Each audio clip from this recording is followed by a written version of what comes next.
I first met John as a stand-up comic. And then somewhere in the process of knowing him, I discovered that he has a wide and ranging and fascinating background with Star Trek, editing numerous Star Trek novels, including one of my personal favorites, The Captain's Daughter, which is a novel that is near and dear to my heart, as I have explained to John, and knows the author, Peter David, who is a writer that I revere. He's worked with a lot of amazing people, and he's also written a couple of episodes of Deep Space Nine, which is just, incredibly cool, and is a font of information, and much of it about Star Trek.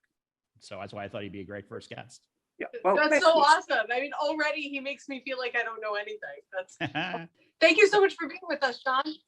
John, what was your first Star Trek? What was your first introduction to the Star Trek franchise? So my first introduction was watching the reruns on over and over, the 3 seasons that existed over and over forever. Hit my first Star Trek convention in the mid-'70s. I think it was like the second one there ever was. Oh, wow. It was actually advertised on TV during the Star Trek reruns for about 5 seconds. And I'm like, holy crap, this is a Star Trek convention. Other people like this show? So, that was my first experience. Original series, man, all the way. How many people were there at that first convention? I believe between 10 and 15,000. Oh, wow. Do you remember what first drew you to Star Trek? Well, I'd always been a science fiction fan. So, hey, look, there's a science fiction show on TV. Well, the line I've used for years is, I found Star Trek at a time in my life when other people find religion. I guess what I liked about it most was the differing tones from episode to episode. You could go from Doomsday Machine to Trouble with Tribbles. You could go from Shore Leave to Amok Time. The stories were very different. We think of original series as being very moralistic in its presentation, and it certainly does have a good chunk of episodes like that. But some are straight action adventure. Remember, I was 7 or 8, and I just loved it. Who's your favorite character? It's so easy to say Kirk, but that's pretty much the reality. It is. You never forget your first Star Trek. Kirk's ability to outthink things, although we think of Spock as the intellectual one, Kirk is the one who really outthought, say, the Romulan commander. And his ability to do that was very appealing. Absolutely. Yeah. He does a poker move and the Corbomite maneuver, Right, exactly. Did you ever have the opportunity to meet any of your heroes from Star Trek? Oh, absolutely. One of my best memories is actually having lunch with William Shatner. Oh. Where did you guys go for lunch? I don't remember the exact name. It was this semi-fancy Chinese place, because it was on the company, so we didn't care. I'm sitting there with him, and the reality is, in real life, he's an old Jewish actor. Mm-hmm. And, I'm a Jewish New Yorker. He's Jewish from Toronto, and we just meshed perfectly well on that level. But he had to say, excuse me just a second. He pulled out, and this was the flip phone era. He pulled out a flip phone, and he went exactly the same motion.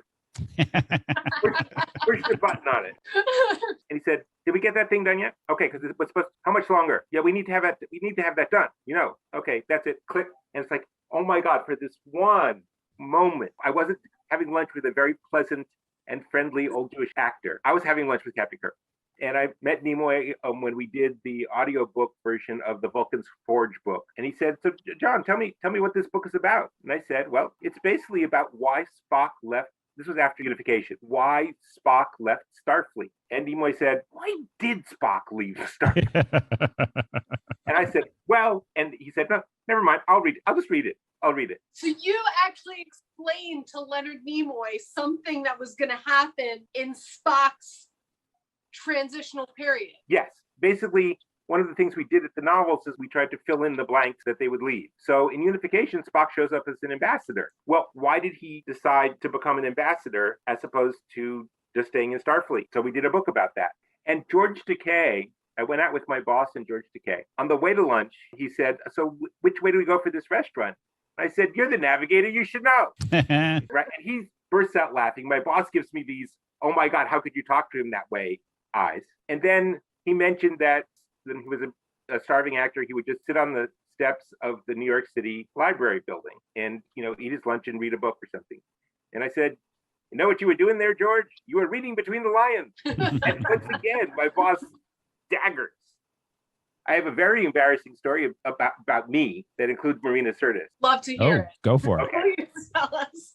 I'm a guest at a Star Trek convention. And I'm just sitting around the lobby talking with fans and other pros. And then a woman walks in a tight red dress, very low cleavage, hair pulled back, very high stiletto heels. I just look that way and I say, wow, that hooker has walked into the wrong convention. Oh. And one of the fans turns to me and said, that's Marina Sirtis. And I said, I never said it. I never said it. That never happened. They said, yes, John, that never happened. And so I'll say to you and everyone listening, that never happened. Only you could go back in time and just erase that. Did you meet any of the actors from the episodes that you wrote? I did chat with, back then his name was different, but he's now Alexander Siddig, about Starship Down. And he said, John, because of your episode, I had to spend 3 days snuggling with Terry Farrell in an elevator. Write another.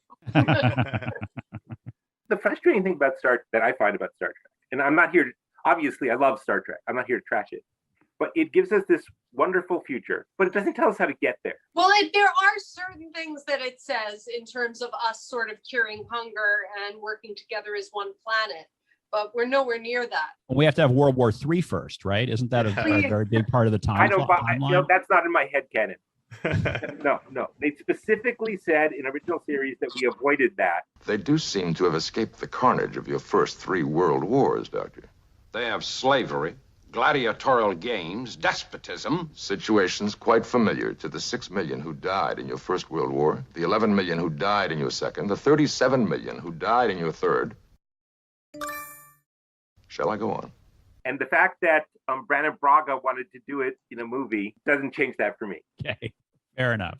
Energy sufficiency is the major push of Star Trek. There never seems to be a shortage on energy, except when Kirk is in the middle of a battle and he needs more power. But you got to get power from the deflectors somehow.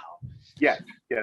Although there were a couple of episodes, I got to say, where Scotty said, Captain, if we keep doing we cannot maintain warp 8, and Kirk would go, okay, drop down to warp 6. And it's like he'd be very frustrated, but he'd do it. We worked into a book that was primarily focused on the Klingons. We put in this little just throwaway bit where a Klingon engineer says to the Klingon captain, sir, if I give you more power, the ship was going to explode. And he says, damn it, I need that power anyway. And the guy says, yes, sir. And the ship blows up. It's like, I told him. How do you learn how to write the technobabble stuff? Maybe in the Jeffries tube, and I'll reroute power to the couplings. Is there a manual for that stuff? Well, in the original series, they tried to keep that at an absolute minimum. In TNG, they would throw out a lot of that stuff. But in the raw script for a TNG episode, it would just say tech and or technobabble. I mean, wow, it really said technobabble. Wow. And then Mike Akuda or someone would come in and write something in, or Andre Barmanis would just write in something that sounded good. In TOS, they didn't use that kind of term very much. They would say, we need an intermix formula, and that was it. But it's easy. Brent Spiner summed it up like this. It's like Shakespeare. You don't have to know what it means. You just have to say it with the right rhythm. And then us nerds are trying to figure out what it means and try to analyze it. I pulled this on LeVar Burton at a convention. He didn't know who I was or anything. I stood up and I raised my hand, and he eventually called at me. And I said, when you're going from warp 4 to warp 6 in a tachyon field, how do you adjust the inertial dampener? And it was a huge laugh from the audience. And then LeVar Burton said, this is something you have to understand. LeVar Burton does not understand a word Geordi says. Then afterwards, I had a meeting with him. He said, why did you ask me that question? That total geek question. I said, because I figured you'd have a good answer. And a prepared answer, and you did. And he said, okay, well, that works. With writing for Deep Space Nine, there's the additional aspect of staying within the story, because it's a serial show much more so than the other Star Treks before. Discovery and Picard are like that, but the other shows before weren't as serial as Deep Space Nine. Did you choose what you were going to write, or did they tell you when you wrote around it? Let me tell you a bit of the history of It's Only a Paper Moon. We pitched it about 4 years before you saw it. We did not pitch it as Nog's leg gets blown off, so he goes into the holodeck and won't come out. We pitched it as a Cheers episode with a bar fight. One of the ways you can do well in television is to pitch the cheapest thing you can think of, because the producers want to save production money for their big special effects blowout multiple set episodes. If you look at Starship Down, it's actually a bottle show. There's no new set. We saved them a ton of money. That's why we could do some cool special effects in it. But so we pitched, there's a holiday that shuts down everything on the station except Quark's bar because, of course, Quark doesn't close for holiday. So everyone on the station was there, including visiting Klingons and an alien race we made up, but I forget. Quark was trying to sell a Klingon artifact to the new alien race. If you'll notice, this sounds nothing like what we eventually wound up with. No. And the idea was that we basically have everybody in the station come through. Garak and Bashir are playing chess. Eventually, everybody winds up at Quark's. It's basically a sitcom episode. Like a Jewish Christmas. Yes. And then eventually, the fact that Quark is trying to sell this artifact gets out and a huge fight breaks out. And it's basically like the scene from Trouble with Tribbles, where Bashir picks up the chessboard, the 3D chessboard, and then has to maneuver his way through the fight and out the door without the chess. But over the 4 years, they kept coming back to that idea of saving money. So they kept calling us up and saying, we're thinking of going in this direction. Do you have any ideas for it? And we would kick it back and forth and nothing would happen. And then in the last season, I get a call from Ron Moore saying, we're buying the episode. I was like, great. And the way it works is once they've settled on the storyline, they tell the author exactly what the storyline is. You type it up and then you send it back to them and they formally buy it. Okay. Before it was just a pitch. So he's telling me the story and I'm saying, well, that's good. That's really good. That's really fun. Here's a suggestion. Oh, yeah, I like that. Put that in. Blah, blah, blah, blah. Then he says, and then we find out why Quark won't leave the holosuite. And I said, okay, so why won't Quark leave the holosuite? And he said, I don't know, John, it's your story. Mm-hmm. So we came up with the idea that he won't leave because the moment he leaves, his friends are going to make him go fight in a war again. And he'd lost that teenage sense of invulnerability because he'd had his leg blown off. And to this day, it's the episode that we hear the most about. But that's the process. It's a very collaborative, very back and forth. We have plenty of time to work on this until we don't kind of situation. That's how TV works. No matter whose name is on the screen, you never really know who wrote what, but you know who gets the checks. And that's the important part. My next question, which you answered partially, is what advice would you give to a writer who wants to break into writing for Star Trek or other science fiction television?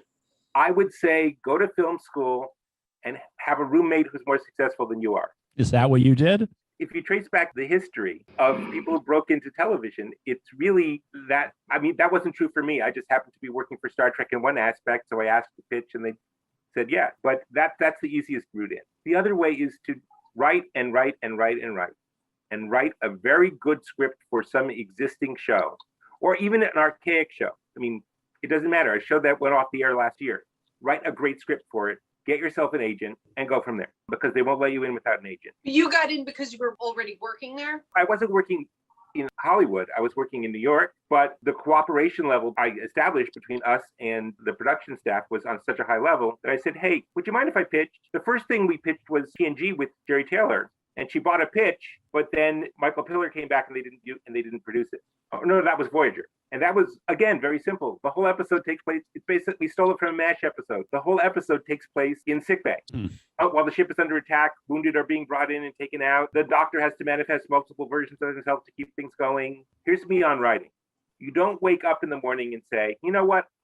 I've decided I want to be a concert pianist. So I listen to a lot of piano music. So I should be able to do this. Well, guess what? It doesn't work that way. And it doesn't work that way with writing either. Writing is like any other performing art.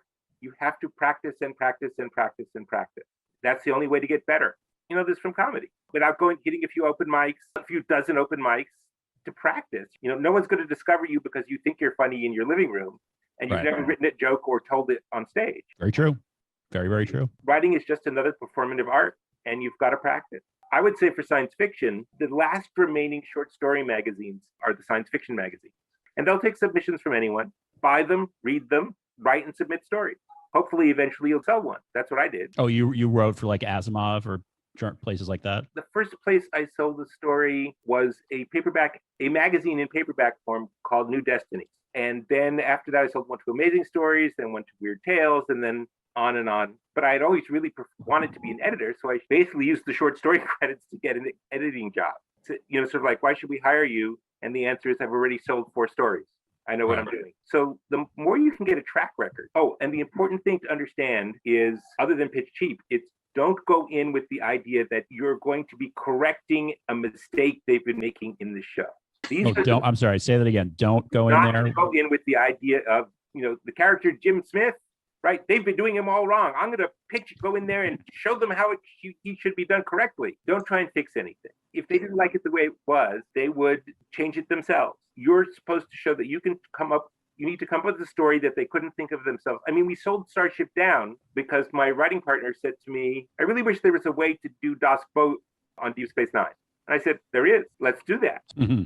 So we pitch it. And Ira Bear says, I've been trying to figure out a way to do Das Boot on Deep Space Nine, but I haven't been able to come up with anything. And you just handed it to me. Of course I'm going to buy it. So there's a tremendous luck factor. But don't go in with the idea that you're smarter than them. If you were smarter than them, they'd be working for you. Have something that'll make their job easier or cheaper, or give them something that'll be really fun to do. I mean, the guy who sold Our Man Bashir was basically having lunch with, he actually worked there. He was having lunch, but in like sweeping up or production or something, some low-level job. And he was just sitting with them and said, I'm a big fan of the In Like Flint movie. Is there some way that we can do with that, like Bashir? And they said, that would be hilarious. Let's do that. And they bought it. Part of it is if you want to work in any industry, get yourself into that industry in any way you can. If you want to be an actor, get a job at a theater sweeping up and they'll let you audition. It's very much like any other work environment. Think of it as a job interview.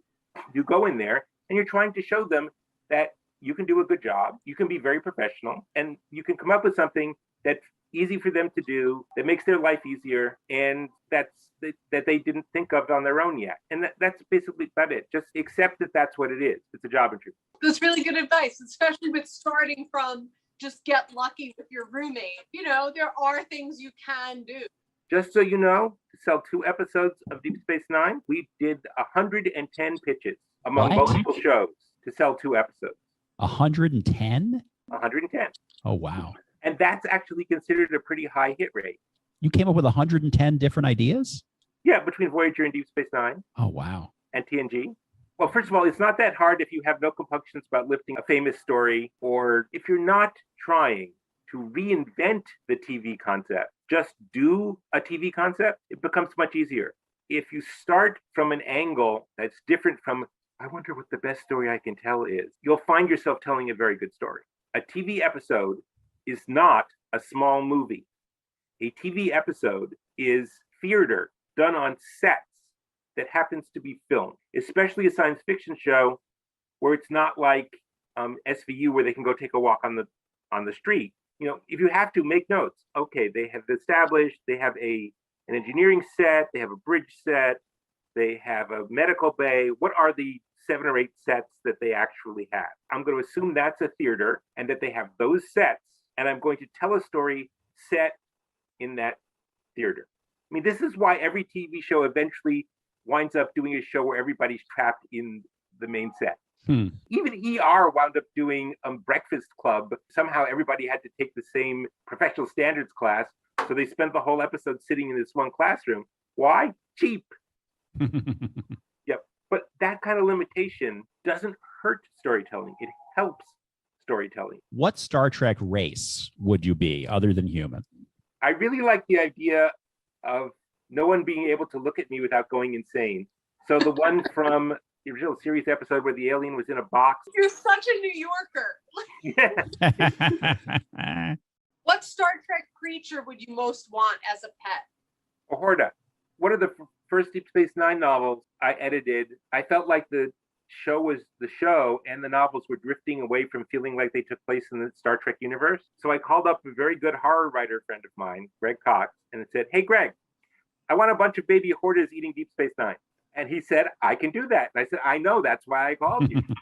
And that was called Devil in the Sky. And it was great fun. So Horta, definitely Horta. What Star Trek doctor do you think could tackle COVID? All of them.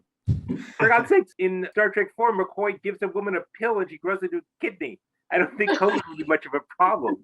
All in all, though, I would think the medical hologram, because they would be least likely to transmit it from person to person. What device from Star Trek would you most want to have? What device? I think all in all, the transporter, because I'm a remarkably lazy person. And it would be really nice to be able to go from one place to another without having to cover the ground in between. About the Paper Moon episode, it was the first time that Star Trek had actually had a character go through something trauma that was long term, and Captain Pike. I guess that's true, but like we weren't there for that. Right. You know, we got the aftershock of that.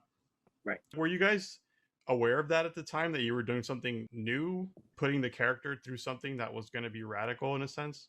Yes, in that sense, yes. But here's the concern I've always had. It seems fortunately limited to me. Quark is upset because his leg was blown off and they put on a perfect life duplicate of his leg.